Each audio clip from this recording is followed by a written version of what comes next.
What we're going to do, Joe, is we're going to bring on our guest, one of my favorite analysts who keeps it real and knows the Jets inside out and backwards. It's our good friend Connor Rogers. What's up, man? Hey, boys. How you doing? Well, dude, you can imagine us over the last month, dude. We're going crazy with all this draft stuff. Yeah, it's a lot, and I heard you guys rant on the quotes today, and I agree with you guys. I mean, I take away absolutely nothing from owners' meetings, press conferences, and it's all becoming a little ridiculous at this point. Yeah, I mean, there's some media agendas out there which are obvious. We know who they are, but it's like at this point, it's like, I mean, Connor, what are your thoughts on the job Maccagnan's done this offseason? Well, I think he's been aggressive in a calculated approach, and I think this was the approach that they had to have, because you look at this roster and you look at the season, and it's hard to say did the team overachieve when you talk about a 5-win season, but they truly did. When you look at how competitive they were more often than not, I think the roster still has a long way to go, but I think they came into this off season saying, okay, here's where our foundation is, right? In the secondary, when you look at Jamal Adams, you look at Marcus May, you like the receiving core, the two young guys between Quincy Enunwa coming back, Robbie Anderson, and then obviously a little bit of a veteran presence in the slot with Jermaine Kearse. So they analyzed where their strengths were. I think the offensive line is good enough. I think it could really use, a draft pick, especially this year, hopefully in the third round on the interior to provide some depth. But the Jets went into this offseason realizing, hey, these are the spots we have to attack, which was many. And I could safely say that they addressed a lot of them. You got a number one corner, right? You got Younger at inside linebacker to really give a guy that can play and complement Darren Lee really well, with Avery Williamson coming in. So, and they got a running back in Isaiah Crowell where they didn't have to spend a lot of money, but a guy that can take workhorse carries and really stay healthy, which is super important. And even Spencer Long at center is a guy that he's really good when he's on the field. It's a matter of how long can he stay on the field. And he can also play a little guard if you do end up drafting a center. So I like what they've done. I just think that the most important thing, boys, is 4 weeks from that right now. It's as simple as that. So it's hard to really give a full grade until we know what the pick is at 3. Yeah. And, Connor, I want to welcome you back to the show. We go back and forth. It's Joe. I think the world of you, man. I think you're that guy.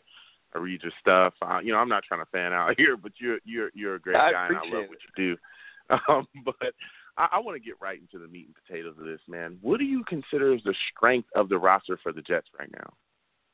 Well, for me, it's the secondary. I mean, listen, I came into this offseason saying somebody's going to pay Tremaine Johnson a lot more than he's probably worth, but that's how the corner market works. So what I did like from the Jets is they pivoted from plan A to B really in the blink of an eye. They pulled out from the Kirk Cousins chase and said, okay, now we're going to spend all our money on the starting spots and really use all our draft capital to get the quarterback. You kind of just flip the methods of how you're addressing the team.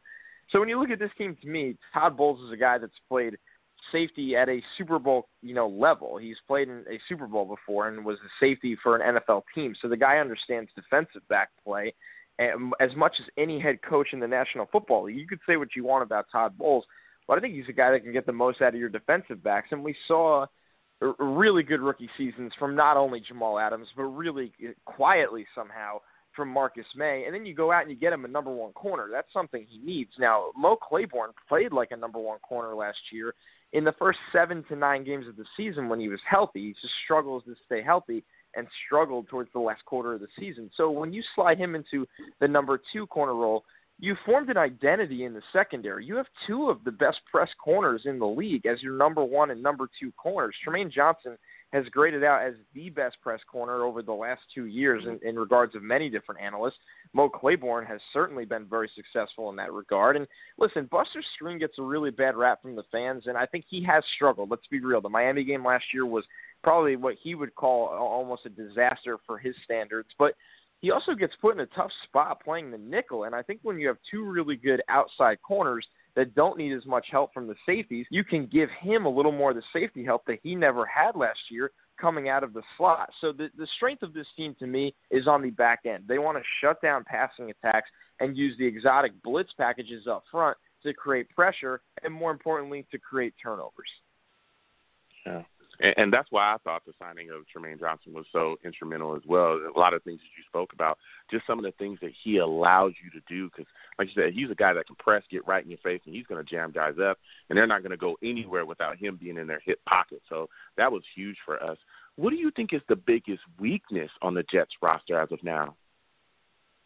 Yeah, that's interesting. It's somehow, in a way, become the defensive line as a whole, and this really excludes Leonard Williams, but I'm counting the edge pass rush across the board. I actually think they can shut down the run just fine. I think Mike Pennell is a very underrated player at nose tackle. I think McClendon, when healthy, is a good player, and we know what Leonard Williams is, but they have no edge pass rush. The roster, the outside linebacker depth chart is it's ugly right now, and those aren't players you get in the third, fourth, and fifth round very often. When you look at the premier pass rushers or the starting outside linebacker edge guys in the league, they're generally first-round picks, maybe some guys that slid to the second due to character issues, or guys that were paid very highly throughout free agency. So to me with the Jets, if they want to line up and send a 4 to 5 man rush, they don't really have the personnel on the edge to get there. That's a problem. That's why I bring up the blitz being so important to them. So when I look at it, I think the interior of this defensive line has plenty of talent, but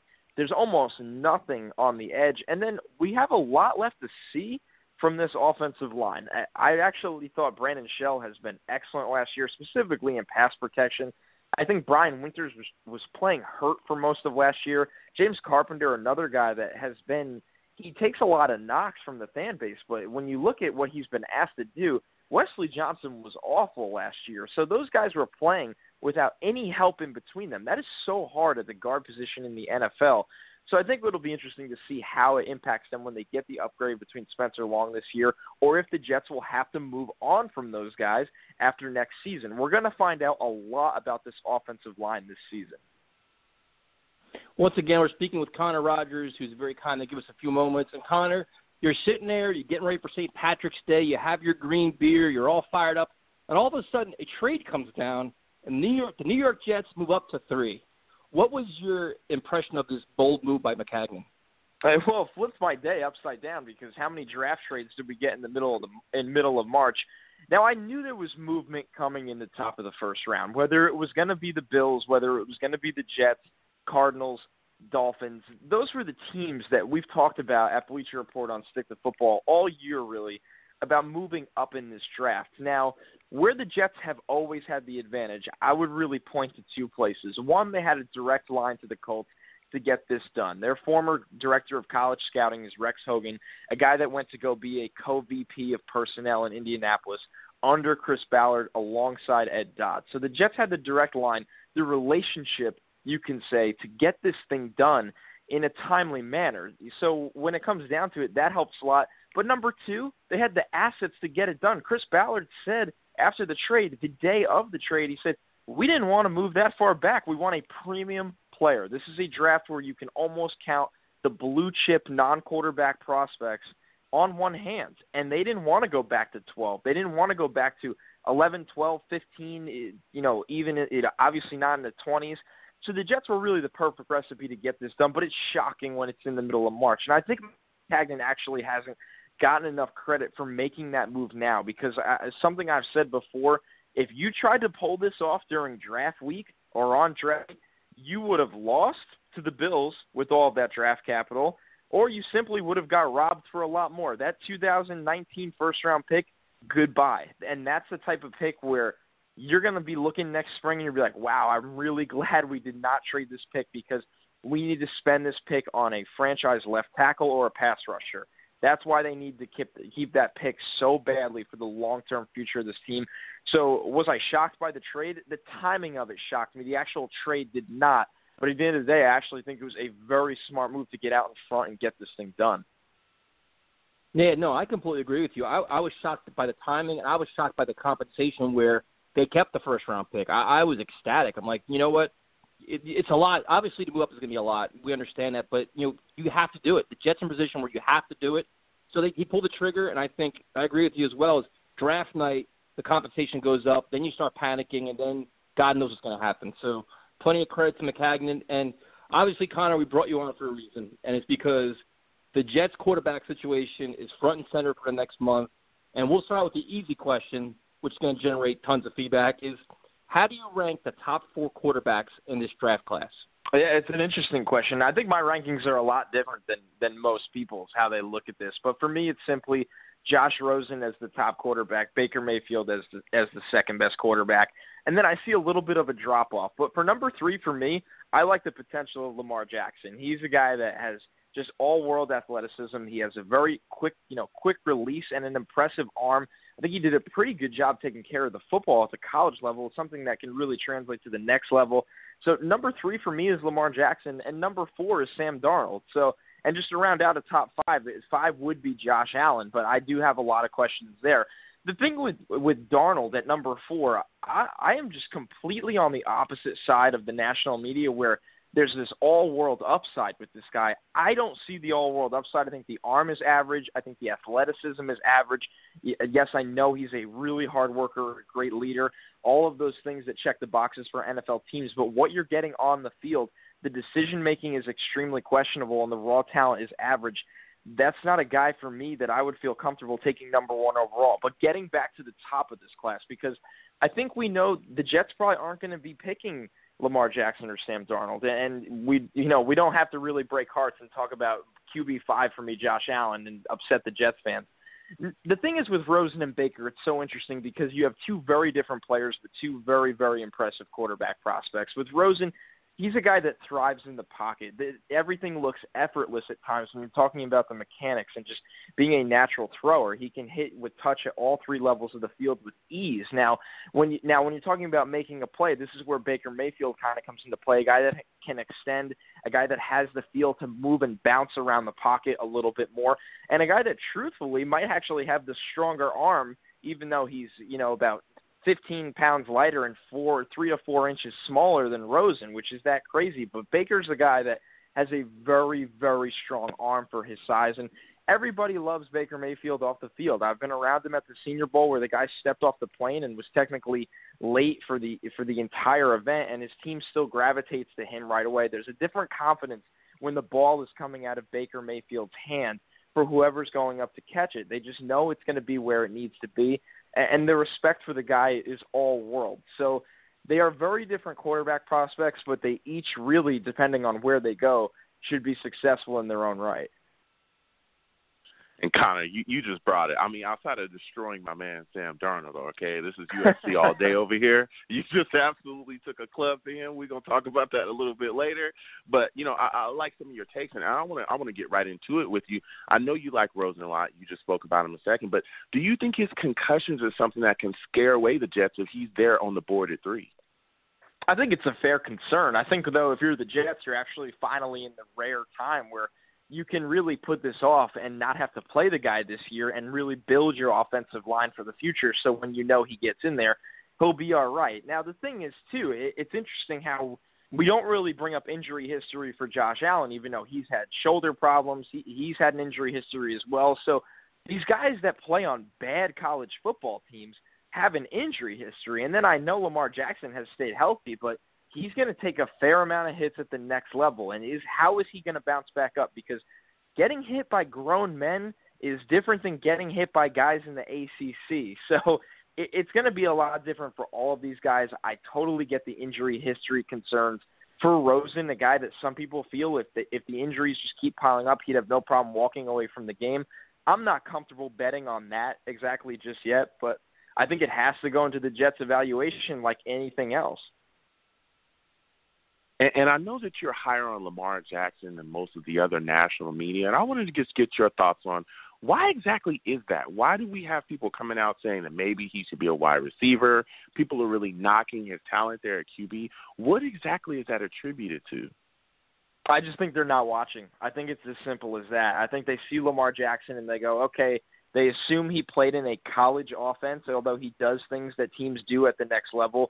They assume that he's a guy that can only run when his arm is extremely impressive. So when you look at this quarterback class, it's really interesting how it stacks up because to me, the top 5 all have a lot of different kind of potential. But when you look at the most upside, if guys reach their fullest potential, you obviously love what you see out of Lamar and Josh Allen, but the thing is, I don't really expect them to reach their ceilings. Now, when you look at Darnold, like I said, he's fourth because I think the upside's low, but I actually love how accurate he is, and I love everything off the field and don't see why he can't turn himself into a very solid middle-of-the-pack, Kirk Cousins-level quarterback at the next level. So when you look at Lamar Jackson, though, getting back to that, there's just so many things that he does well that he really doesn't get enough credit for. Like I said, he does take care of the football. He protects himself when he runs. He often knows when to get down or when to get out of bounds, or he's simply too fast and quick for anyone to line up a clean hit on him. This is something me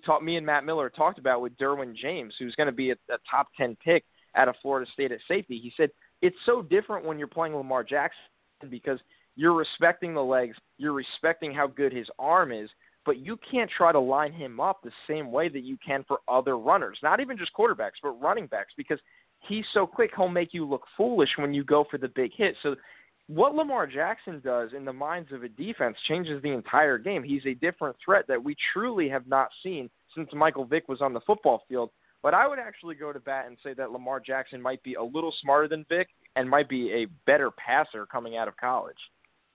Oh, man, and that sounds absolutely deadly right there. I'm hoping that he goes to the right offensive coordinator. I was hoping that we would draft him, but it looks like that we're definitely not going to. But if he goes to the right system, the right offensive coordinator, the right guy that can absolutely maximize his talent, dude, he is going to be ridiculous in this league. But I want to go to another guy in this quarterback class there's a lot of questions about.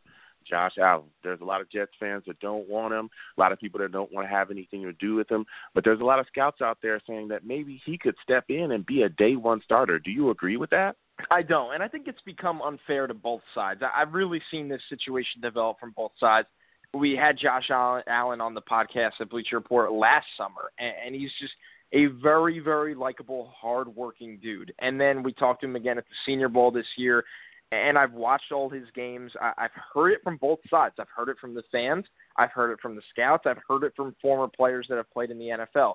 And it's an interesting consistency here for me is that NFL scouts, executives, former players, alumni, whatever you want to say, somebody that's been involved in the league or still is involved in the league, love Josh Allen, the quarterback prospect. And when you look at the fans, and a lot of the media, not all of it, but a lot of the media, they feel that I've even heard it to the extent that it's Christian Hackenberg all over again, which it is most definitely not. So when you look at Josh Allen, it's somewhere in the middle. It's as simple as that. He's a huge quarterback with a lot of upside as an athlete and a rocket arm.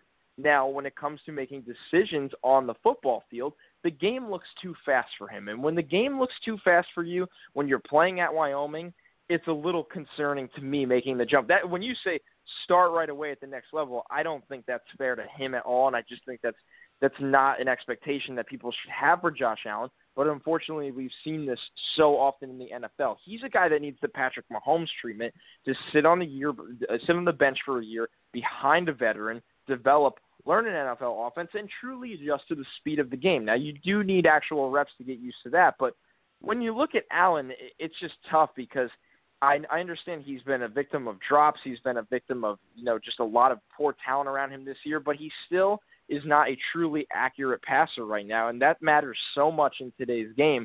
And we're just wondering, is he going to get up to speed or not? And that's why I'm just not comfortable with him in the first, in the top 5 to 10 picks in comparison to a lot of the other players. Yeah, I tend to agree with you. And the one thing that always concerns me is accuracy. And you hear a lot of coaches now say you really can't teach accuracy. You can improve certain things, footwork, you can do all these things, but like you said, under pressure, under fire, you go back to muscle memory, you go back to all these things. A lot of times those bad habits come back and it just doesn't improve. So, but the other thing about Josh Allen that I'm curious to get your take is, coming to the New York market with the expectations of this fan base, the media pressure, and already the negative connotation towards him, don't you think that alone could maybe kind of scare the Jets away where they're so desperate for, a positive public perception, all these other things? I would hope so. And we don't know because this is the exact kind of player that Mike Maccagnan seems to favor in the scouting world, right? I mean, that's how it looks to me.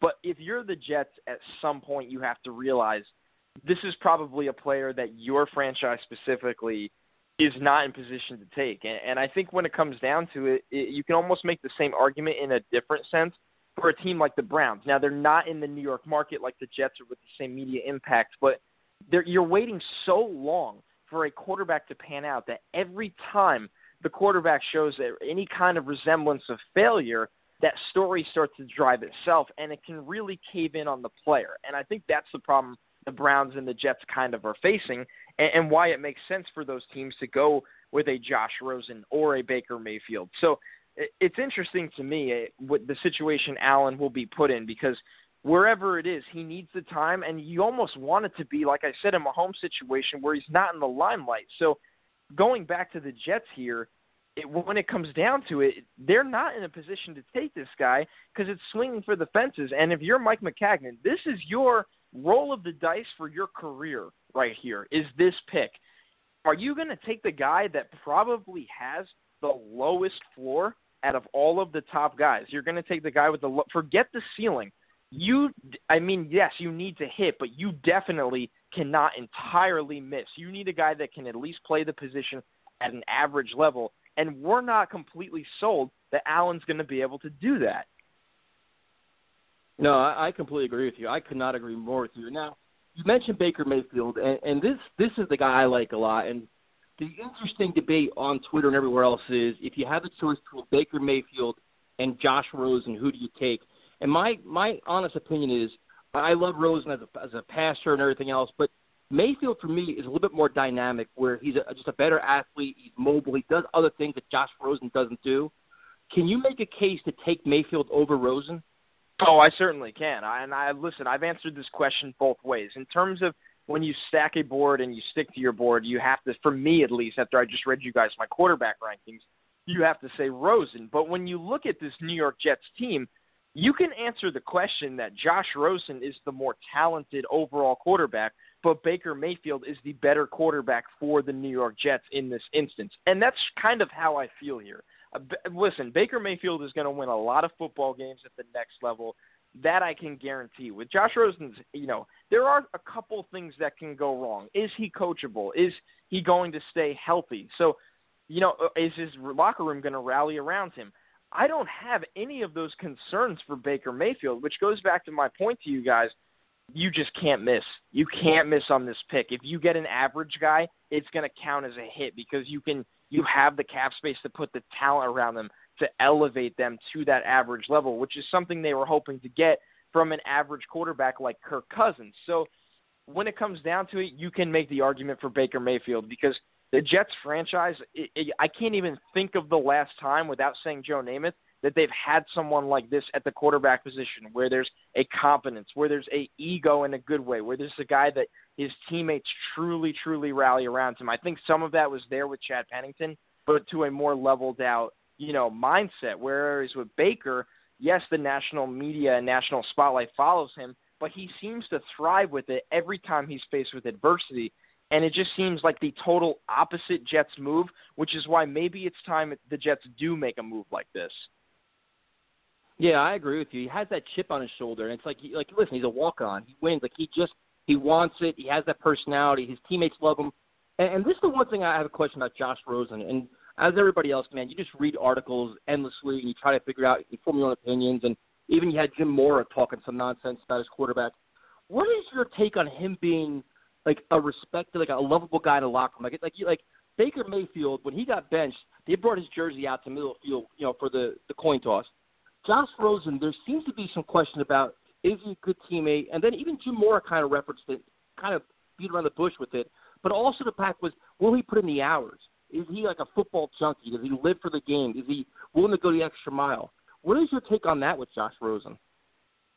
Yeah, well, it's a really interesting one, because when you look at it, just because Baker Mayfield is a special off-the-field kind of character player doesn't make Josh Rosen a bad one. That's the thing here. Josh Rosen is a player that he's talented enough to win a team a lot of football games, and guess what?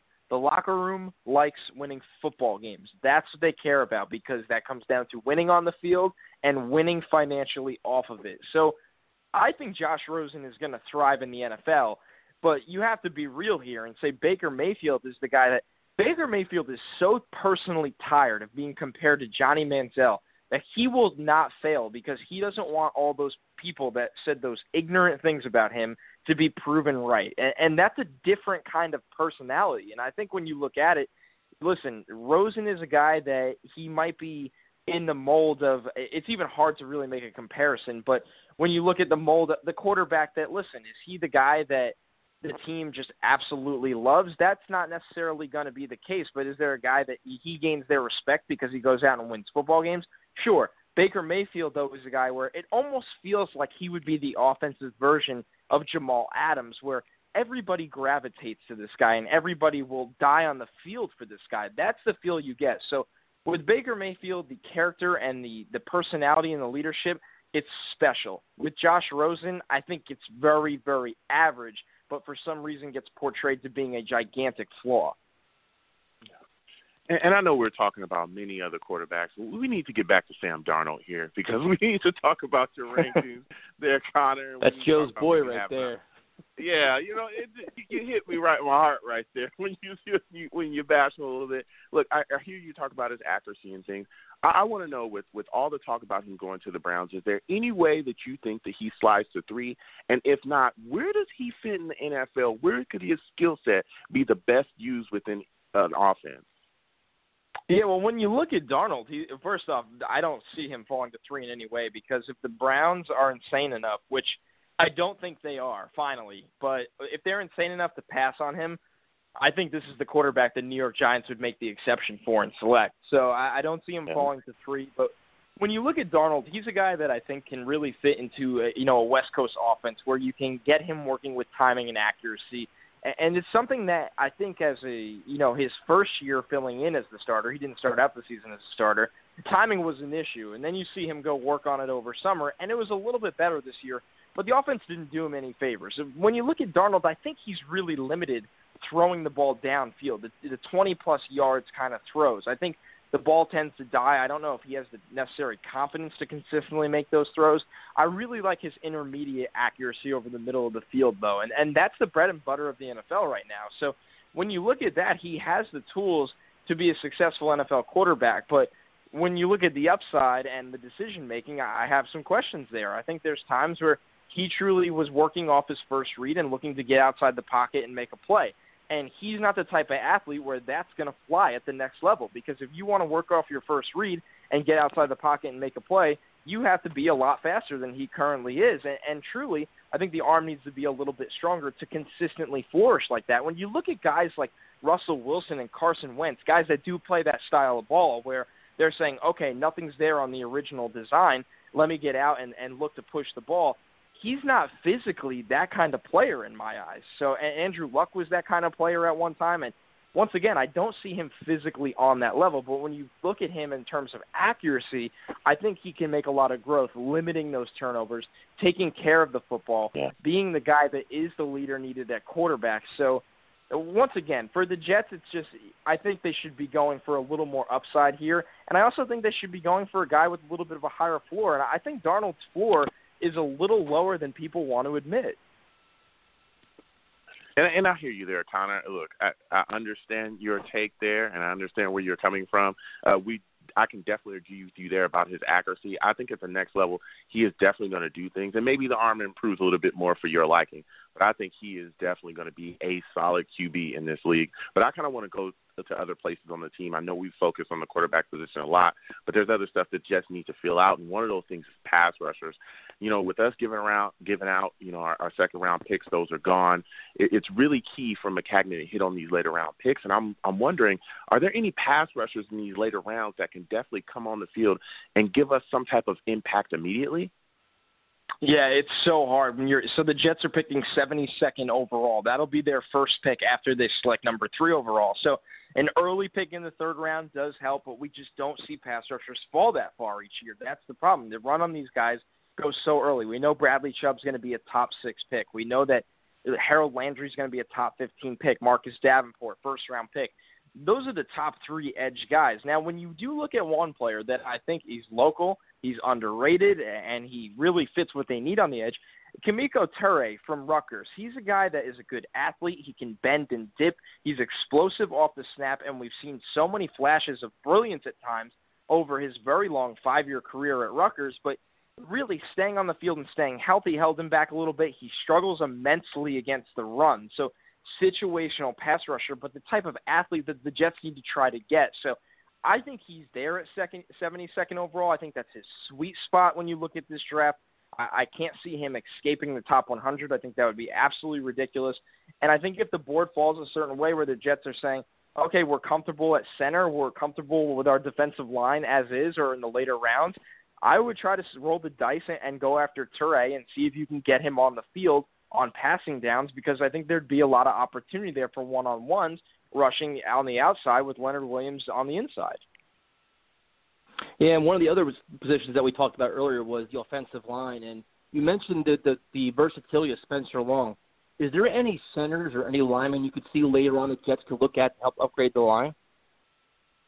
Yeah, I mean, in this draft, definitely. The interior offensive line is really one of the strengths of this draft. Obviously, guard is absolutely loaded. We're going to see Quentin Nelson probably go as a top 7 lock or a top 8 lock in this draft. Isaiah Wynn from Georgia, a guy that can play guard and tackle. Will Hernandez, one of the better guards. Those guys all seem to be going in the first round. Even there's a lot of good centers now when you look at something the Jets truly need. I think Billy Price and James Daniels go out of their range, but can Frank Ragnow from Arkansas fall to 72nd overall? I think he's the best center in this draft, but unfortunately he lost his season in October, due to a significant leg injury. But he's getting healthier. He'll be back for training camp, and when you look at Ragnow, excellent talent. He's got great anchor in pass protection. He's a great run blocker, especially in the second level of the field to open up those runs. He's a good enough athlete to play in the zone block scheme that the Jets are going to run. So if Ragnow falls to 72nd overall, the Jets might have and they take him, they might have gotten a top 20 player overall in this draft if he's healthy. So Ragnow's the guy for me that I circle and say you cannot pass him on that pick. I think he's good enough where he would beat Spencer Long for the starting center job at some point in his rookie season. Well, Connor, first of all, thank you for all this information. I know you have our Twitter timeline going crazy. You always do a great job. What is the best way for everybody to hear all your takes on the draft and everything else with the Jets? Oh, for sure. Yeah, just follow me at Connor J. Rogers on Twitter and everything at Bleacher Report on Stick to Football, and I'll be doing some contributing for Turn on the Jets in text form this draft season. So a lot of different stuff going on. Going to be covering the draft at Bleacher Report this year. I'll be doing our live stream for day 3 of the draft when Jets fans are probably going to be tuning in more so than ever. So it's going to be a fun month ahead. Yeah, and do you have any beer recommendations for Jets fans as we get ready for this third pick? Oh man, I tried a couple new things this weekend. I got my hands on Kona's IPA, which I'd never had. The IPA was pretty good from Kona, and Einstock White is usually some Einstock Pale or White. I drink almost every week, and UFO is really good too. That's something I've been drinking lately too. So if you're looking for someone with a little more flavor and to soak the misery of this next 4 weeks, that's what I would recommend right now. Connor, once again, man, thank you so much. We always enjoy having you on, man, and we really appreciate your time.